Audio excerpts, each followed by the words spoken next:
Hello there friends, welcome back to another episode of Generation Tech. My name is Alan. In our last video we covered the extremely luxurious accommodations of Senator Mon Mothma at the Chandrilian Embassy in Coruscant. Perched just beneath the clouds in a gleaming luxurious tower in the Federal District, this was more than just prime real estate. It was a priceless location where the richest and most powerful individuals in the galaxy lived and mingled, where Republic politics, commerce, and culture all clashed in the most opulent way. Even if you have massive wealth, like banker Davos Skolden, the only way to really enter these circles is by marrying into an elite family. In that previous video, we went into great detail about how exclusive Mon Mothma's apartment was, but as many of you guys mentioned, this apartment isn't owned by Mon Mothma, she merely is the tenant, as long as she is the Senator of Chandrila. Sure, she's held that position for quite some time, more than a decade I believe, but most likely not even Mon Mothma has the wealth to actually outright purchase this embassy. Actually, if you take a closer look at her dialogue in Andor, she has some serious money issues, including 400,000 credits that are simply missing from her accounts, something that a simple audit by the Imperial Tax Bureau can uncover. You see, Mon Mothma is funneling money to Lutheran Isles movement, and that used to be okay, but Imperial banking laws have changed due to increased rebel activity, and now all transactions above a certain threshold will be logged. And so what used to be a less noticeable transaction was being audited. Now, 400,000 credits might seem like a lot for people like you and me. It's enough to buy a Gazanti-class cruiser and fill it with enough hyperfuel and Ewok jerky until the end of days, and you'll still have enough left over to buy a nice speeder bike and, of course, a collection of blasters and slug throwers for every occasion. But to Mon Mothma, who is a member of one of the oldest and richest political families on Chandrila, 400,000 credits, while not pocket change, is just not something that would probably bother her normally. As a matter of fact, I imagine Mon Mothma, because of her upbringing, has never really had to deal with money issues or truly understands the value of the credits when it comes to normal everyday purchases. I imagine this woman has not been shopping for her own clothing or food for basically her entire life. Kind of like Winston Churchill, terrific wartime leader, but raised in the British aristocracy and insulated from the struggles of the common man. And so when it came to his economic policies, his judgment wasn't always the greatest, like when he returned the pounds of the gold standard after World War I at a much higher rate than he should have. Now, Winston Churchill probably thought, wow, I've made the pound really strong. The UK is now more wealthy, but instead the opposite happened. Things from the UK became too expensive. And so exports declined and eventually had 10% unemployment. Deflation is just as big of a problem as inflation. And, it was policies like this combined with stupid policies from other governments around the world that actually led to the Great Depression. British economist John Keynes had warned Churchill that they were restoring the gold standard at the wrong rate, and it would create a wage and cost living crisis that couldn't be sustained. So it wasn't really that Winston Churchill was wrong for being afraid of inflation. He just didn't see the other side of it. He was so worried about the pound, he forgot how these policies affect the common man. And I directly think this is because of his upbringing and not some kind of moral flaw or carelessness he had. It was just his experiences weren't able to educate him about the situation on the street. Anyway, Mon Mothma has a 400,000 credit hole. And it might not be a lot of money for her. She could easily raise those funds by just selling some of her expensive stuff in her apartment. But because she's being watched by literally everyone, because she's a vocal opposition figure in this government, she basically needs to find herself a financial wizard who could quickly pump 400,000 credits into that hole without anyone being suspicious. Which ironically shows us that as wealthy as Mon Mothma might be, her wealth is not as liquid as we might think, especially in these types of situations. An important lesson on how not all wealth is the same. Sometimes being in the public eye, sometimes being in these positions of power really does strip away a lot of your freedoms. With great power and wealth also comes its own set of trials and tribulation. Mon Mothma is cultured and on paper extremely wealthy. Her position as the representative from Chandrila requires her to be regal, but her ability to purchase proton torpedoes, refurbished starships, that is far more limited. And even normal purchases that aren't related to the rebellion, like let's say she wants to purchase a land speeder that's painted in the colors of her favorite Smashball team, she might hesitate to do that too because it would reflect poorly on, her station and her position. She's expected to be elegant and not someone who likes Smashball. Despite the fact that before she became a senator, she was in fact a Smashball star. But yeah, Mon Mothma might as well be completely broke in the sense that there are real expectations about how she spends her family's wealth. There's a real responsibility on how she does this all. Mon Mothma is really just a pretty thing in a gilded cage, and that's why her enemies underestimated her for so long. Now, on the very opposite end of the the spectrum is another surface dweller, Dexter Jettster. He's a four-armed basilisk, an industrious species known for their large stature and physicality. We first meet him on Coruscant in his diner, Dex's diner. Obi Wan Kenobi is looking for the origins of a toxic dart that was used to kill a key suspect in the attempted assassination of Padme Amidala. At first glance, Dex looks like your typical diner cook. Slightly older gentleman wearing a dirty off-white shirt with holes and food stains and burns all over the place. He's definitely a very talkative and charismatic individual, but at no point would you expect that this basilisk is, hiding some wealth or even in charge of this operation or owns this diner. But he does. Just like with Senator Mon Mothma, looks can be misleading because there are many things hidden in plain sight that indicates that Dexter Jettster is actually an individual with immense wealth and power. Not quite rivaling a Republic senator, this is a different type of wealth, a much more practical and usable wealth in my opinion. How do I know Dexter is rich? Well, for one, Dexter's diner is located on the surface of the planet, and as we mentioned before, there is finite space on the surface of Coruscant. And that finite space becomes more and more valuable because the demand for real estate on Coruscant continues to grow, especially in the late Republic era where the Jedi are basically pulling back from the Outer Rim, from the Slice, and so you have more unrest, which leads to more refugees, and where can they go? Where is their funding for refugees? It's going to be the core. Places like Alderaan and, of course, Coruscant. When the Clone Wars started, even more people are displaced, including relatively wealthy individual members of the Outer Rim noble families. With the galaxy in complete chaos, Coruscant becomes a very ideal place to live, and the already high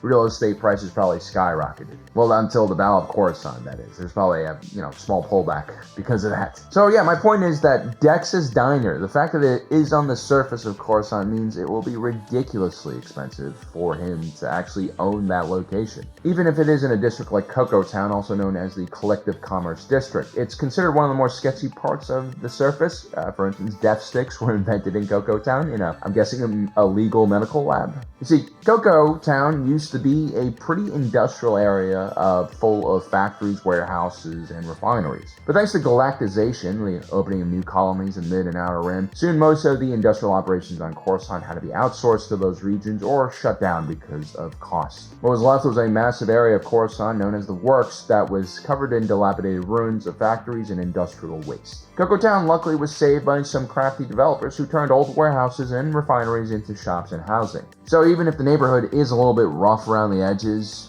it's a growing area where the value is definitely going up. Future projections for the neighborhood are very good. Cocoa Town actually reflects how a lot of cities here in our own world rezone old industrial and trade neighborhoods and turn them into residential or commercial districts once manufacturing dries up. Cocoa Town seems to be still in the middle of this transition, so it's less like the Meatpacking District or Soho in Manhattan, and more akin to something like, Red Hook or even Sunset Park in Brooklyn. Cocoa Town already has a tiered level of service. You have some pretty elite services like high-end specialty restaurants, exclusive stores for specialized products, boutique stores with fashion products. This is for your yuppies, for your elite who have moved into this area.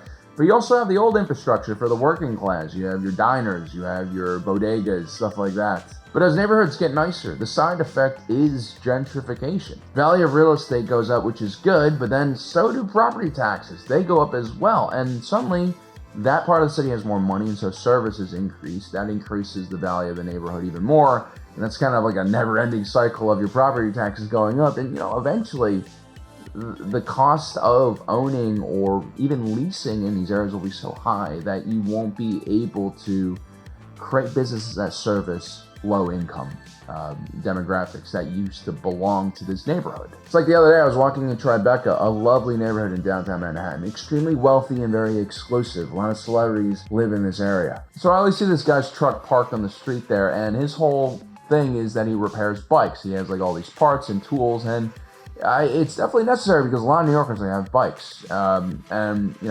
Everyone's super busy, so we need our delivery drivers who are using e-bikes. And, when those e-bikes break down, they can't work. So it's nice having that service in that downtown area, whereas, you probably have to go as far as Chinatown or some other area to actually find cheap enough real estate areas where you could sustain a bike shop. Because the revenue you get from a bike shop is probably not going to be enough to rent a Tribeca storefront.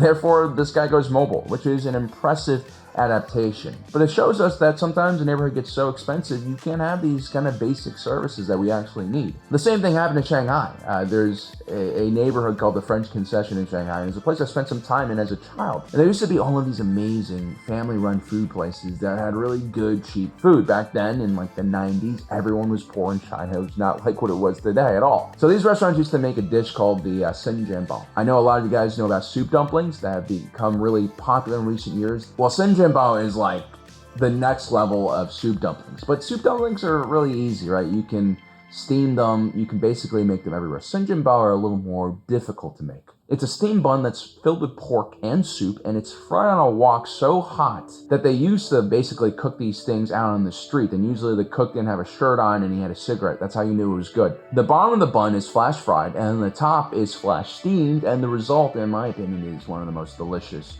Chinese foods ever. The area where my grandparents used to live, it was cheap enough there for these kind of family operated restaurants to run. This is basically street food. Guy without a shirt, cigarette, again, it's a good sign when it comes to Chinese cuisine. So this area where my grandparents used to live, it was cheap enough for these type of businesses still to operate, but that was 20 years ago. Today, that area is extremely trendy and expensive. It's full of really good cafes and some really good foreign restaurants, high-end fashion boutiques, all sorts of really cool stuff. There's really nothing wrong with all of that, of course. But because the rent is so high, there's no more Sinjianbao in the area, and that makes me sad, Panda. Because you can't realistically charge more than $2 to $3 for an order of Sinjianbao, because a real Shanghainese person would just smack you in the face. And so there's not enough margin. But if you serve a fancy steak or maybe some, exotic endangered animal, rhino piece, then you can really make enough of a margin, enough profit to actually operate a restaurant in that area. And that's kind of the stuff you see.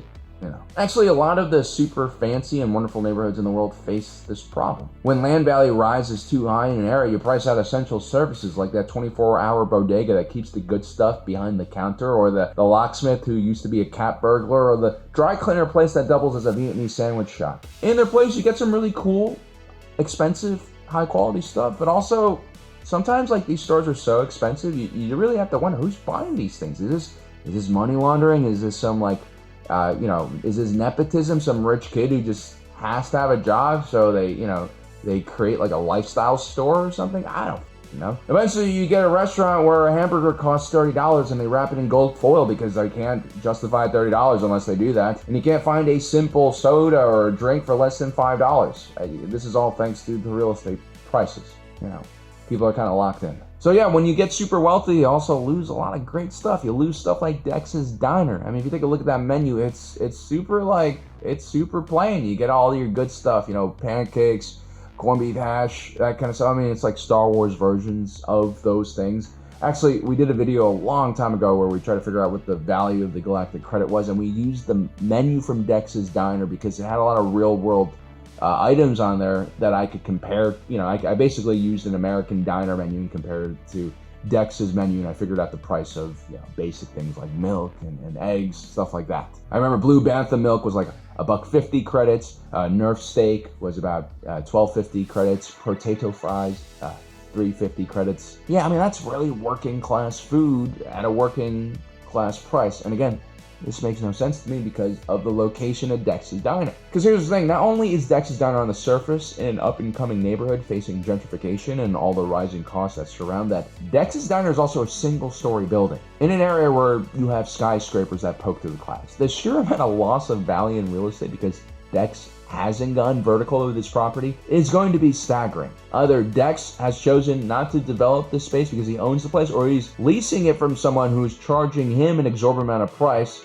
to keep that a single level building. I'm going to assume this is not a zoning issue. I'm going to assume that also Dex does own this property and he's made a choice not to develop it into a skyscraper like everything around him. I think for Dex, money isn't exactly the same type of lever it is for everyone else. Maybe when he was younger, it was a big deal. But this Bessalist might be living in a post-scarcity state already. As in, this guy's probably a lot richer than we realize. He could be completely loaded. Maybe not as rich as Mon Mothma's family, but he's doing well. It's very much possible that Dexter's running his diner at a huge loss, and that doesn't really matter to him at all. Now, who is Dexter? Why wouldn't he care about money? Well, why does Obi Wan Kenobi go to him with the kimono and darts? Well, it's because him and Obi Wan Kenobi go way back. Not because the Bessalist was in the Order. You see, Dexter Jettster has lived many lives. One might call him an opportunist, or a hustler, or a criminal, maybe all three. During the High Republic period, where the government focused on spending resources on expansion into the Outer Rim, Dexter became a hyperspace prospector. A very dangerous but also rewarding career that involved using micro jumps to chart out new hyperspace lanes. If you can find the right lane that cuts down transit time for a busy route, the potential windfall could be massive. During this time period, Dexter befriended many rogues and miscreants who were also in this area looking for adventure and, to create a name for themselves and of course, wealth. It was during this period he met individuals like Maz Kanata and her friendly pirate friends. And I do mean friendly. Due to the concentration of wealth and corruption in the galaxy, becoming a pirate in the Star Wars galaxy is a far more respectable profession. And there are circles where you have criminals with a real code of honor. Han Solo, famous rebel general, was definitely an individual who was associated with such individuals. The point is, there can be stability in these professions if you know how to avoid assholes and degenerates and focus on finding some honest criminals with a code to partner with. You can have a long career in this. On one adventure, Dexter teamed up with a Meekin known as Lograb. They were on a mission to extract some mysterious energy source. While on the mission, they encountered 7 younglings protected by Jedi Padawan Obi Wan Kenobi. Although Logrib initially pretended to care about the kids, what he was really after was all of the energy. He just wanted to complete the mission, even if it meant leaving the kids behind to die. And so actually, Dexter joined sides with Obi Wan Kenobi and they saved the kids. Thus, the friendship starts. Jettster eventually helps relocate the children to safety, and he travels with Kenobi to Coruscant. It was there that Dexter settled down and followed his passion for food and opened up his diner. These are my favorite type of criminals, by the way. They aren't the violent ones. They aren't the vengeful, evil ones. It's someone who steals from other criminals, protects children, and, follows a personal moral code. They bend or break the law, that is true, but sometimes laws are not perfectly written, or the society that enforces them are just completely wrong. And so this individual has his own moral code and sense of justice that overrides that, and I respect it. It's really the contrast in these type of characters like Dexter that fascinates me. Someone who lives outside of the rules of society yet still acts with honor in their own way. It's a type of discipline and intelligence that precedes success in other places in life. A lot of people argue that you have to be tough to survive in this world.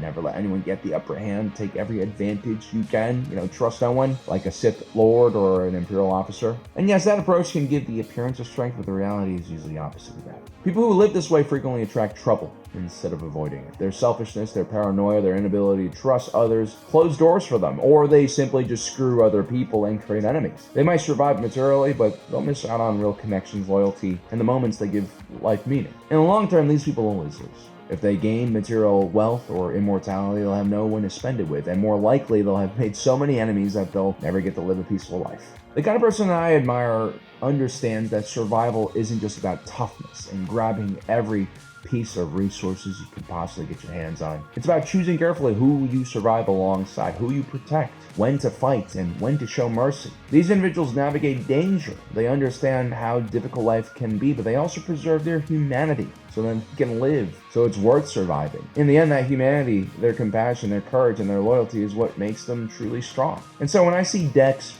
bear hug or basilisk hug Obi Wan Kenobi with all those arms, I can see past the stains on his shirt, that fearsome grin, and that suspect food that's probably been sitting under those heat lamps for way too long. I actually did hear that Dex might be putting drugs in his food to make it more addictive. But yeah, aside from that, what I see in Dex is an individual who has a unique set of personalities that really allows him to kind of navigate the Coruscant Underworld, but in a very beneficial way for him and all the people he runs across. Dexter Jettster, by appearance, is strong and intimidating, which in some ways allows him to be kind and welcoming. His diner isn't a place for him to make money, it's a place for others to do business. There's a reason why every other property owner in the area has maxed out their verticality, built these huge towers, taken loans to do it, and Dexter hasn't, or Dex hasn't, not Dexter. He's decided to keep the original aesthetic of Cocoa Town alive with his old diner. I'm not saying he's fighting against gentrification. I don't think he's, really thinking about it that way. This might just be nostalgia. Maybe when he was a young pup, he used to dine at this place. Maybe he has a lot of great memories, meeting friends from the underworld and, coming up with heist plans. I don't know. But whatever it is, Dex's Diner now has become a gathering point once again for criminals from all over the Coruscant Underworld. This is why Dexter knows where that poison dart is from. He's seen things live more vibrantly than most Jedi Knights, and even in his old retirement, he still keeps in touch with all of his old contacts. I wouldn't be surprising if he was still running several operations in the underworld. I wouldn't be surprised if he has a large sum of credits hidden somewhere, for a rainy day or to keep this diner operational. Or actually, now that I think about it, maybe most of his wealth is in this plot of land. I mean, there's no way this diner's property value is like under millions and millions of credits. I mean, it's just prime location. Also, there aren't many old men in Dex's line of work, and there are even less old men in his position that aren't surrounded by armed guards and isolated in some fortress or hideout. The fact that Dex walks around in daylight openly in his restaurant is another sign of a hidden strength he carries. I imagine he is loved and respected by the criminal community. The fact that his restaurant is the meeting site for so many criminals indicates that his diner might even be akin to neutral ground. And for neutral ground to be created, then criminals have to respect or fear something that's